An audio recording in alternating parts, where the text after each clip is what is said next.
در آغاز هفته نو از استودیوی مرکزی رادیو آزادی نشر توزیع برنامه خبری را تقدیم شما میکنیم. شعله گلخوجه هستم و 15 دقیقه همراهتان. در برنامه امروز 20 آگوست این موضوعها را داریم. سوختار برای گریز از قرض، مقامات انتظامی شهر کولوب صاحب انبار بازار را در آتش سوزی متهم می‌دانند. درآمد کم مهاجران در روسیه و مال بازار سرد تاجیکستان امسال ساکنان برای عید قربان چاروای خردتر می‌خرند. طرف لنسکی رایون است، طرفای حصار در بازار است، طرفای همه رودکی در طرف وحدت است. در حقیقت رفتیم زور ما نرسید. از نرخنامه نفت تا طلب جزا اگر پیشنهاد وزارت کارهای داخلی قبول شود برای به کسی دیگر دادن سیم کارت مجازات می‌کنند.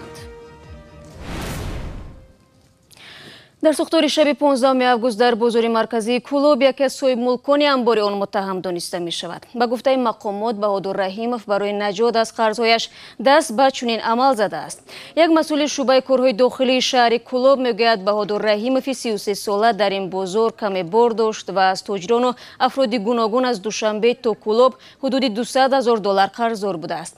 این منبع افزود برای خلاصی از قرضهایش رحیمov با 80 لیتر بنزین انبار آتش میزند. در بخش با کمی آتش رفته انبار ذخیره های مالی فروشی حداقل 2 صاحبکار دیگر نگهداری میشد. قسم زیادی این مال ها نابود شده است. هنوز تفتیشات حجم خسارات کلی سوختار را حساب نکرده است. روز 19 آگوست در نشست بخشیده به 99مین سالگرد استقلال افغانستان پرزیدنت این کشور اشرف غنی گفت حاضر است تا زادروز پیامبر اسلام یعنی برای تخمینا 3 ماه آینده در جنگ ها با طالبان آتشبس برقرار شود. برای آن که هموطنان ما روزهای عید قربان را در فضای آرام و سلامی سپری نمایند، بار دیگر سر از فردا دوشنبه که روز عرفه است تا روز میلاد نبی مشروط بر این که طالبان نیز در این ایام خجسته آتش بس را اعلام و رعایت نمایند و یا تا هر مدت که طالبان با آن متحد باشند آتش بس را اعلان میکنند. گروه طالبان تا به حال در این مورد چیزی نگفته است. ملا هیبت‌الله رهبر این گروه روز شنبه در یک اعلامیه از آمریکا دعوت کرده بود که با طالبان سر میز مذاکرات نشیند. رو می‌رویم به موضوعهای دیگر. روز 21 آگوست در تاجیکستان یکی از مهمترین عیدهای مذهبی عید قربان را تجلیل می‌کنند و مثل همیشه بعضی از خانواده‌ها در این روز چاروای را قربانی می‌نمایند. اما تور براد یوسفی میگوید امسال بازار چاروا تا اندازه سرد شده است زیرا نرخ بلند است و درآمد مردم برعکس کم گردیده است. شهردار دست به کار شده و یارمارکه‌ها را تشکیل کرده است. گزارش نوبتی در همین باره. کاهش قرب روبل روسی و پایین رفتن درآمد مهاجرین کاری تاجیک در روسیه اکثر خانواده‌های تاجیکستان را اجبار بر آن می‌کند که برای قربانی در عید اضحی چهارپای خردتر بخرند. الان بچه‌مون در دور کار می‌کنن، دستمون می‌کنن و گودکاش نمیرسه. ما مال مایده بخریم، خشت تور داریم. بسیار ترک 100 باش کرد دختر نویره حویره، ما 50 60 نویره حویره دارم. کدام یک وقت دیابل کی میرسه. نشید است نرخ نمیفروره. اگه چیکار کنیم دارم سوی بیچتم یک کمپیری 71 ساله. ساکنان مخصوصا افرادی که برای قربانی در عید اضحی چهارپای برای ذبح خریدنی‌اند از آن شکایت دارند که قیمت مخصوصا بز و گوسفند نسبت به عید یک سال پیش خیلی بالا رفته است. آنها میگویند این قیمت‌ها مخصوصا در بازارهای منطقه‌های اطراف پایتخت خیلی گران شده است. سالهای پیش مثال پول که می اومد وای میکردیم قوای نبود. حاضی مثال کم تر شرایط و وزمین تر دیگه نرخ نوازی بلند چیده. همین سبب مثال وای کردم کم تر قیمت نرخ بزرگ. در بازارهای چاروا فروشی اطراف دوشنبه یک سیرکه و یا گوسفند خوب 2 تا 2.5 هزار سومانی ارزش دارد. تاجران و چارواداران این قیمت‌ها را تا چند هفته قبل از فرارسی عید قربان همین گونه مقرر کرده بودند. سبب است تحصیل رکرای راسخود ما بسیار هر سال ماشین 1000 تومان رو میآورد این سال 3000 تومان میبره. فرقش دهمونه. شهرداری دوشنبه سال دوم است که به خاطر استقبال از عید سعید قربان یارمارکه فروش چاروای خرد تأسیس می‌دهد. سال گذشته در چنین یارمارکه در 2 نقطه پایتخت حدود 1000 گوسفند برای قربانی به فروش رفته بود. طرف لنسکی رایون است، طرفای حصار در بازار است، طرفای همه رودکی در طرف وحدت است. در حقیقت رفتیم زور ما نرسید. این همین برای که میبینید شما 20 کیلو گوشت میکنم 550 سوم گرفتمش 1000 بالا ای 1200 هم بالا ای. شهرداری دوشنبه تصمیم دارد 4 روز آینده در دو نقطه شهر ناحیه فردوسی و ناحیه سینو حدود 2500 سر چاروا اکثرا گوسفند را به فروش گذارد. این در حالی است که مقامات به ساکنان هشدار دادند که از آراستن دسترخوان با شکوه ایدانه خودداری و یک حصه گوشت چاروای قربانی خود را مخصوصا به ساکنان نیازمند خیر کنند. ضمناً این شب و روز 6000 ساکن تاجیکستان در ادای مراسم حج اشتراک دارند. دیروز در عربستان سعودی این مراسم که یکی از 5 رکن دین مبین اسلام است شروع شد. میلیون ها زائر احرام پوش در طول 5 روز چند رسوم حج از جمله 7 بار طواف کعبه، نماز و دعا در کوی عرفات و سنگاندازی به شیطان را انجام میدهند. در حوشه‌ی حج خبرنگاری رویترز از غاری هیرو زیارت کرد و بیایید یک جای نوارهای برداشته او را تماشا میکنیم. غори ҳиро дар баландии тахминан 700 метр аз сатҳи баҳр дар канори шаҳри маккаи мукаррама ҷойгир аст. طبق روایت‌ها پیغمبر دین اسلام محمد اولین وحی را محض در همین غار گرفته است. پیغمبر بارها به اینجا آمده روز و حتی ماه‌ها را در داخل آن با تحمل و تفکر سپری کرده است. مرا احساسی غیر قابل شرح فرا گرفته است. ببینید که چگونه او در این عالم تأثیر گذاشت. غار هیرا محض همان جایی است که همه این امور آغاز یافته است. احساس چنان زیاد می شود که شما آنجا ایستادن نمی توانید. سیر غار هیرا تقریباً 40 دقیقه را در بر میگیرد، ولی برای افراد سال خورده عبور و مرور کوه و خواندن چند رکعت نماز در داخل آن کاری آسان نیست.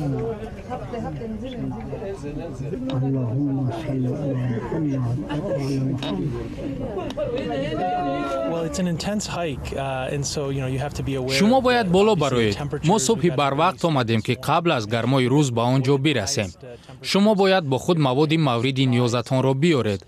الحمدلله اینجا پیراهه ساخته شده است، ولی باید احتیاط کرد که آدم نلغزد و نافتد. زیارت غار به چارچوب حج شامل نیست، ولی مسلمانان زیاد آن را زیارت می کنند تا لحظه حیات پیغمبر را در این غار احساس نمایند. حج امساله روز یکشنبه آغاز یافت. طبق آمار رسمی امسال در مراسم حج نزدیک به 2 میلیون نفر اشتراک دارد. فعلا حاجیان در منطقه مینا و کوه عرفات قرار دارند. روز سه‌شنبه 21 اوگوست مسلمانان عید الاضحی یا عید قربان را جشن میگیرند. شما برنامه خبری رادیو آزادی را تماشا دارید. شرکت‌های موبیلی تاجیکستان با ارسال یک SMS مشتریان خود را آگاه کردند که از 1 سپتامبر ارزشی به نام کسی دیگر گذراندن سیم کارت‌های زیادتی‌شان 250 سومانی خواهد شد. چنین آگاهی روز 19 اوگوست اساساً به آنهای دسترس شده است که بیش از 2 سیم کارت دارند و بعضی این سیم کارت‌ها در استفاده کسی دیگر است. همکارم عبدالله شروف در پی تحقیق این موضوع بود و حالا تفصیلات را از او می‌پرسیم. عبدالله سلام. پیامک‌هایی که آدمان میگیرند به چی معنا است و منظور از سیم کارت‌های زیادتی چیست؟ سلام شهلا. در حال حاضر ساکنان تاجیکستان حق دارند که به نام خود تنها 2 سیم کارت داشته باشند. در گذشته خرید و فروش سیم کارت ها آزاد بود و یک نفر می توانست صاحب چند سیم کارت گردد. اینچنین به نام کسی دیگر گذراندن سیم کارت ها تنها با پیشنهاد شناسنامه و به پرداخت پول علاوه‌ای صورت می گرفت. اما اکنون شرکت ها از مشتریانی که به نامشان بیش از 2 سیم کارت ثبت شده است دعوت دارند که تا سنه 1 سپتامبر به مرکزهای خدمت رسانی حاضر شده سیم کارت ها را به نام شخصانی که آن را در حقیقت استفاده میبرند گذرانند، وگرنه شروع از 1 سپتامبر به نام دیگر نفر ثبت کردن سیم کارت 250 سومانی ارزش خواهد داشت. نرخ خدمت رسانی به نام دیگر نفر ثبت کردن سیم کارت به آن خاطر بالا برده شد تا فرق میان خریدن سیم کارت نو و یا از نام کسی دیگر به نام خود گذراندن سیم کارت باقی نماند، چون قیمت خریداری سیم کارت نیز از 1 سپتامبر 250 سومانی خواهد بود. تشویق شرکت ها برای تنها 2 سیم کارت را به نام خود ثبت کردن مشتریان به آن خاطر است که صاحب شدن به سیم کارت شخص دیگر من بعد جوابگری خواهد داشت. چگونه جوابگری عبدالله میشود واضح تر بگی؟ شهلا حالا با تشبث وزارت کارهای داخله لایحه تغییرات به کودکس جنایی تهیه شده است که برای غیر قانونی صاحب شدن و یا به کسی دیگر دادن سیم کارت шахсро метавонанд ба ҷавобгарӣ кашонанд ва то 3 сол ҳабс кунанд. дар ин лоиҳа вазорати корҳои дохилии Тоҷикистон ба касоне ки симкарташонро барои истифода ба нафари дигар доданд ё каси дигар онро ғайриқонунӣ соҳиб шудааст ва ин кор ба оқибатҳои вазнин оварда расонидааст, ҷазо пешниҳод кард. вазорат дар тарҳи тағйир иловаҳо ба моддаи 341 кодекси ҷиноии Тоҷикистон барои чунин афрод аз 7.5 то 12.5 ҳазор сомонӣ ҷарима ва ё аз 2 то 3 соли ҳабсро талаб кардааст. айни замон ин тарҳ дар баррасии вазорату идораҳои кишвар аст. аммо маъмулан ҳар тағйир иловаҳое ки аз сӯи вазоратҳои қудратӣ бармехезад дар ниҳоят аз сӯи ҳукумат ва парлумон қабул гашта мавриди иҷро қарор мегирад. бар сурат вақт нишон хоҳад дод. Абдулло, ташаккур барои суҳбат. аммо мо барномаро идома медиҳем. насби як чароғак ва барқарор намудани аломатҳои роҳ дар минтақаи Кӯлоб ронандаҳо ва сокинонро хушҳол кардааст. дар чанд моҳи пеш рабуда шудани даҳҳо аломати роҳ ки самти ҳаракати мошину мардумро мушаххас мекард, боиси вуқӯи садамаҳо ва сардаргумӣ гардида буд. албатта мақомот мегӯянд аломатҳои нави роҳ худсохт аст, аммо ба ҳар ҳол сокинон ва меҳмонон бо ишораҳои аломат самти роҳашонро меёбанд. ин чароғаки раҳнаморо дар даромадгоҳи шаҳри Кӯлоб ба наздикӣ насб карданд. дар минтақа назир надорад. бо пашт кардани тугмача ранги чароғак сабз мешавад. сокинони ин маҳалла то насби чароғак фарзандонашонро бо тарсу ҳарос ба мактаб гусел мекарданд, чун мошинҳо дар ин минтақа бо суръати баланд ҳаракат мекарданд. дар мавзеи меистодем ҳар як сол дар ҳамин ҷа 10-12 нафар кӯдак ҷон мебохт, талаф медод. чунки светофор чароғак набуд, масалан ягон кас аҳамият намедод. насби ин чароғак ва 600 адад аломатҳои роҳ дар минтақаи Кӯлоб баъд аз гузориши радиои озодӣ дар бораи дуздида шудани аломатҳои роҳ дар минтақа сурат гирифтааст. 1,5,018 муоинаи роҳҳо гузарондем. ҳамин ҳозир мода 1470 аломати роҳ намерасам.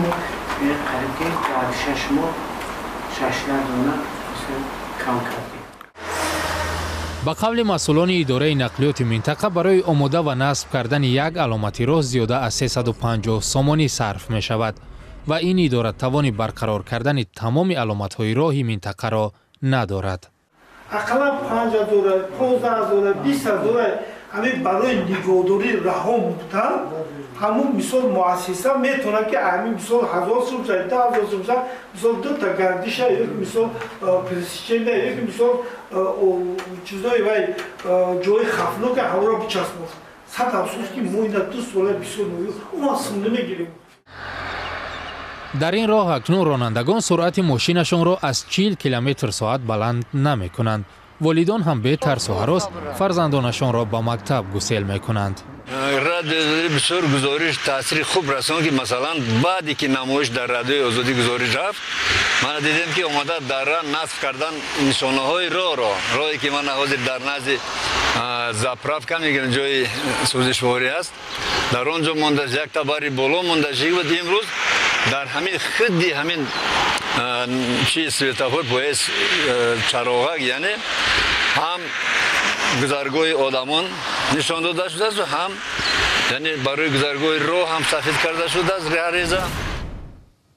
рӯзҳои 18 ва 19 август бозиҳои даври 14 мусобиқоти қаҳрамонии футболи Тоҷикистон миёни дастаҳои Лигаи олӣ баргузор шуданд. дар 3 бозии мизбонон ва дар 1 бозии меҳмонон ғолиб омаданд. муддаиёни аслии медалҳои тиллоии мусобиқот Истиқлоли Душанбе ва Хуҷанди шаҳри Хуҷанд пирӯзӣ ба даст оварданд. бинандаи азиз, тафсилоти бештари мавзӯъҳои рӯз ва дигар хабару гузоришҳои Радиои Озодиро ки дар барномаи мо ҷо нашуданд, метавонед дар сомонаи Радиои Озодӣ www.ozodi.org пайдо кунед. ҳамчунин наворҳои зиёди диданӣ дар Озоди видео шабакаи махсуси мо дар YouTube гузошта шудааст ва ҳамчунин мешавад. барномаи имрӯзи мо анҷом ёфт ва баъди 24 соат дигар боз бо ҳам мулоқот мекунем дар ҳамин студия ва то барномаи дигар худо нигаҳдори.